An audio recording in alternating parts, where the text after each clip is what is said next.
Hey guys, so this is kind of the part 2 of the disassembly portion where now I'm under the car. I'm going to start taking the rear subframe pieces off. Those parts in particular are these guys, this beam and this beam. There's also a cross brace further in the back I can show you later. So this video will basically be just covering removal of those items. And ironically, the first thing you gotta take apart is actually this guy, because you won't be able to take this beam off with this shifter cable housing in place.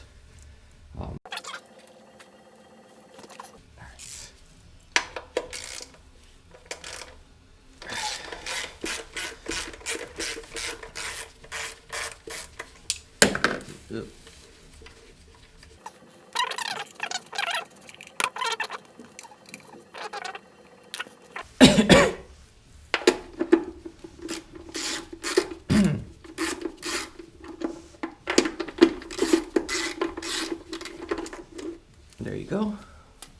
One more bolt.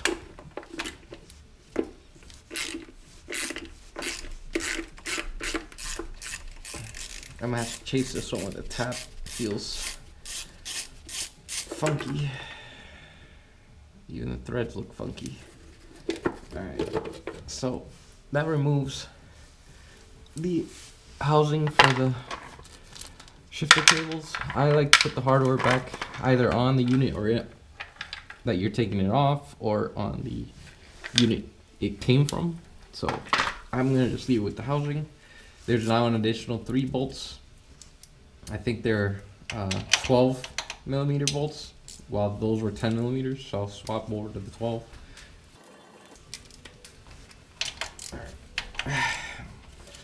And I guess just to mention, kind of as you noticed, my last video was very dark.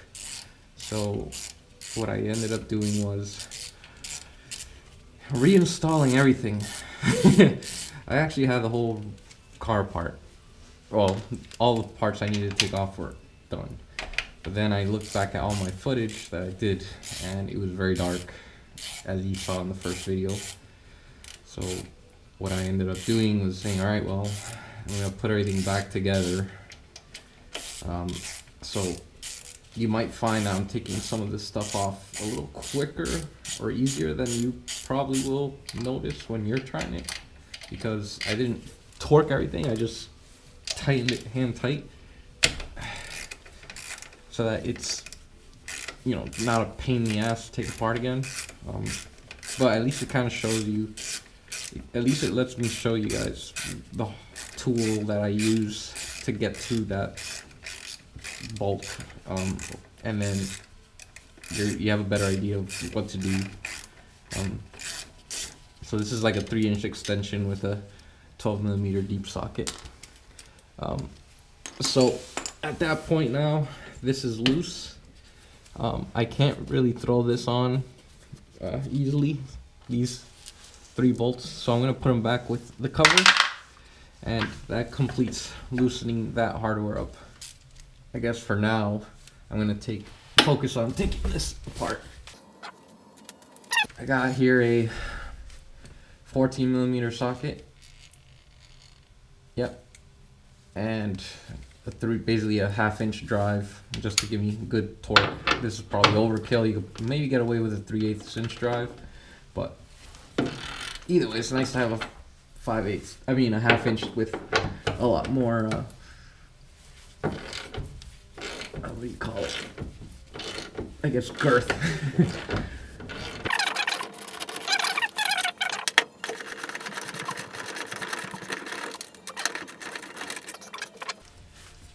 Before I do these two, actually, I might end up taking these guys out because they're really just little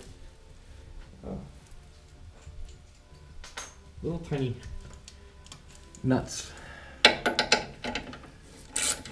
Probably easy to drop them if I'm trying to support the bar and the nut at the same time. Alright, so that's nut number 1.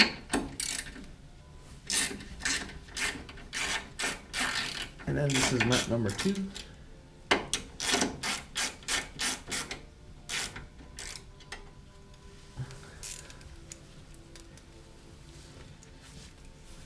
And now I'll take the remaining bolts out, and then these two guys come out. And I think the reason why you have to take these guys out is because to remove this beam, you have to take this guy off.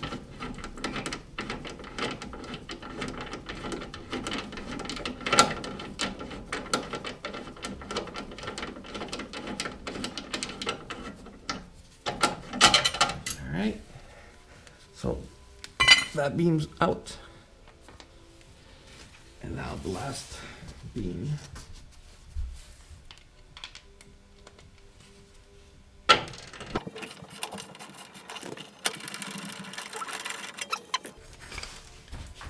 And that completes the removal of these two guys. So, like I kind of said, I usually like to put the bolts in place of where they go or on the hardware that they came from. So the two small nuts, I'm just gonna thread them back on here so I don't lose them.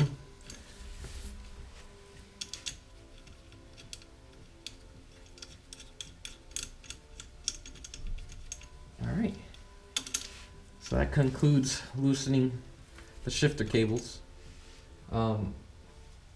You could try to take this heat shield off.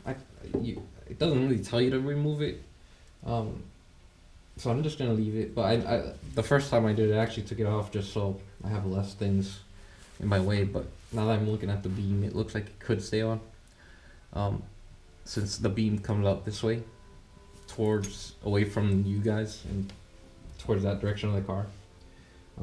So next I'm gonna take the 12mm bolts, which hold the emergency brake cables on the rear lower cross beam, I guess. So I'm gonna put these off to the side for now.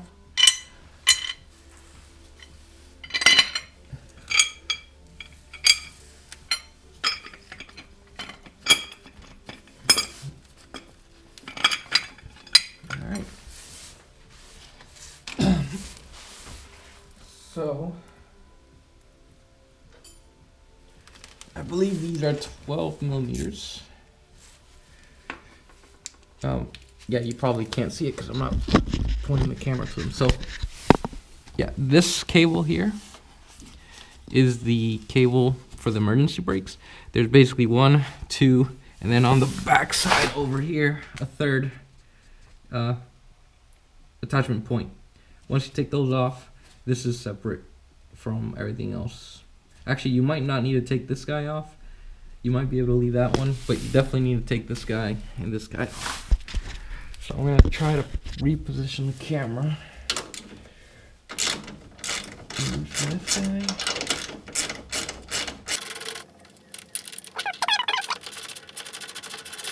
Bracket number 2 again comes off. I'm gonna take the hardware and, like I mentioned before, put it back where I take it from. That way I don't lose it.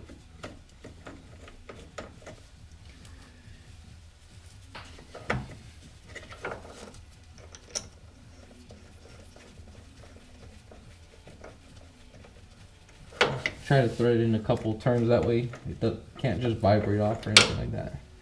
Alright, so I'm going to repeat it again. I'll repeat that again on the other side.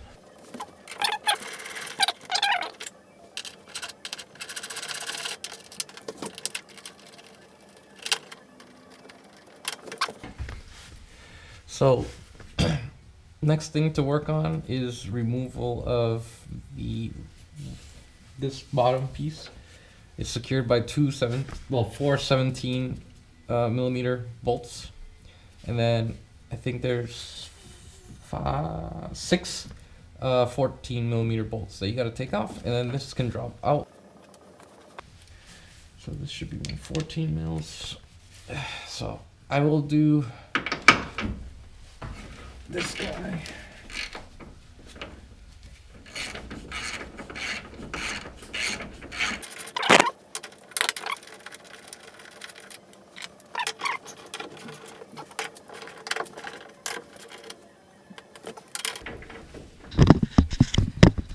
So basically, like I was mentioning, it's kind of like a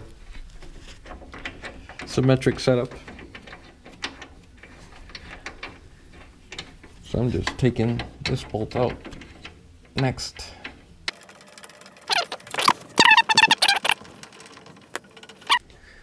I'm gonna leave one of these bolts in place. That way when I take the other bolts, the whole thing doesn't just drop down. Alright, let me put the camera back here again. So you should be able to see this one better.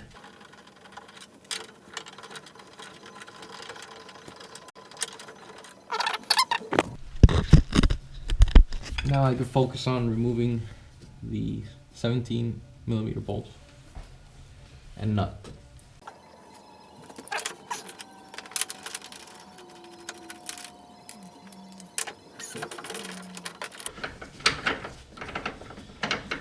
Now this one that's coming out is a long bolt. It goes through this, and into and I think it's like a subframe piece that cradles. Yeah, check it out. So repeat that again on the other side.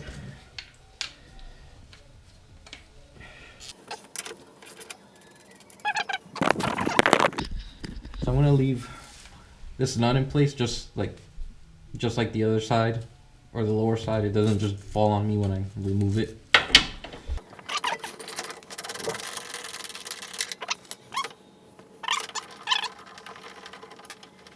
And this nut,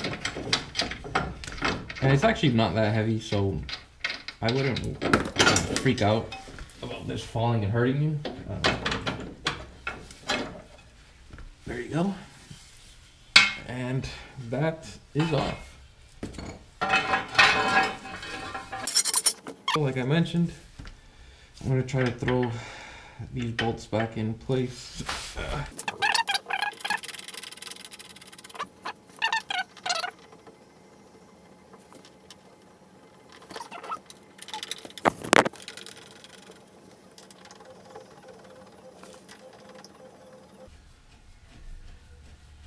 Alright, so I've basically got that subframe piece off. Before you can remove this, obviously there's these two bolts that have to come off, but there's one more bolt because this technically has the engine mount secured to it. I'm basically not gonna really show how I do that. I'm gonna cut over to another clip with the actual like socket setup, extension setup, to get to that easier than trying to reach in this tight little spot to get, try to wrench on it. You actually end up wrenching somewhere over here with an extension setup that reaches that bolt. So I'll cut away now so you can see that portion of it. What I've found is this setup works pretty much perfect to do that. It's kind of convoluted. You have two swivel adapters between a short I have a 1/2 inch drive extension and then another 1/2 inch drive extension that's longer.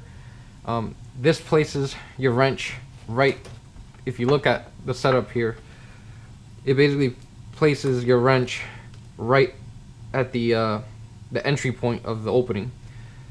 So I think you could basically hold your hand here.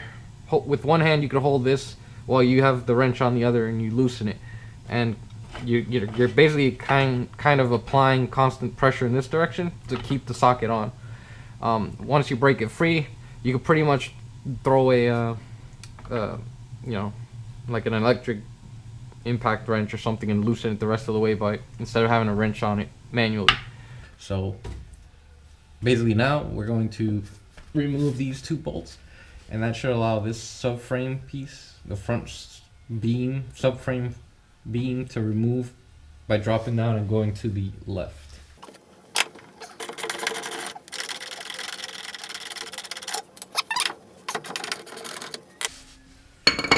This isn't really going to fall on you just because you have to kind of get it to come off these two studs either way, so you don't have to freak out. And also the cables for the shifter are technically gonna stop it from hitting your face too.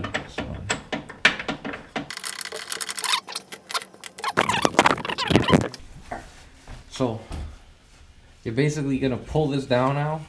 You gotta kind of wiggle it. There's these brake cables do kind of get in the way, so you have to scooch them around before it fully drops down all the way. Now it is not engaged in those bolts, and you could it's probably hard to see, but you can actually see this is where the engine mount goes to. So now that you've cleared the engine mount by dropping down, you can slide this whole beam toward this direction.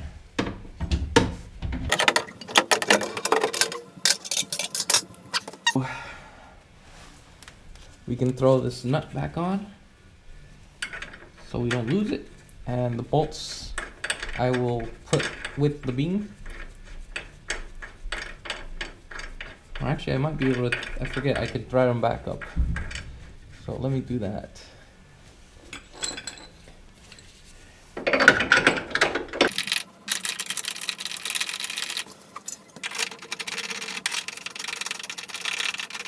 So we're almost done on this side. It just hit me that I probably, actually I don't know. We'll leave the engine mount for later. I'll make that as part of like the exhaust manifold removal section. So there's basically one more subframe piece off, and then we're pretty much done with this part of the video. Basically, the last beam in the subframe that you have to remove is this guy. It's attached to this upper structure over your exhaust manifold, and these 2 points down here. So basically I would remove these two and then focus on removing the top one. You could probably leave one of these just very loose so that it doesn't drop once you take the top 2 bolts out. But up here is actually quite difficult to get to. You might end up not, I don't think you can really get a socket in there. You have to end up using a open end, 14mm open end, to get those 2 bolts out. I can kind of show you how tucked there. Like that one you may be able to get to with a swivel and a short, and this one you might actually be able to get with a swivel and a short. Actually, I'll try that just so I can show you guys if that really works or not. So give me a second to grab those extensions and a short 14mm socket. Alright guys, so basically this is what I have. It's a swivel intended for impact wrenches, but it's what I think probably one of the better swivels types. At least from my experience, I've had good luck with this type. So basically this should allow me to get straight up and kind of get at an angle and loosen it. So let's do the top ones first then, just to test this out.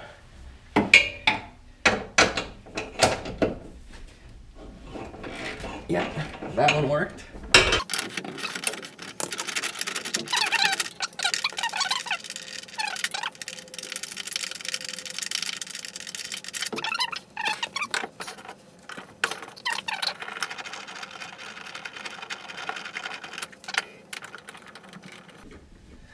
I guess while I'm doing this, you'll probably notice there's no heat shields under my trunk. I removed that as well.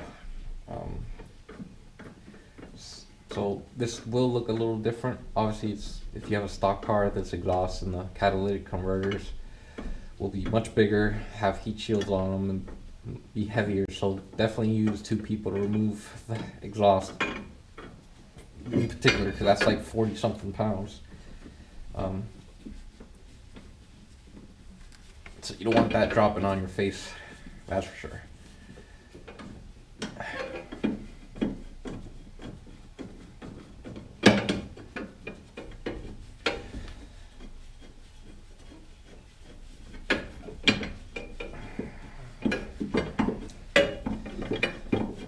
Jesus Christ, I forget how long these bolts are. Alright, so you just kind of pivot it around the catalytic converter and it should drop out. And that's the final subframe piece.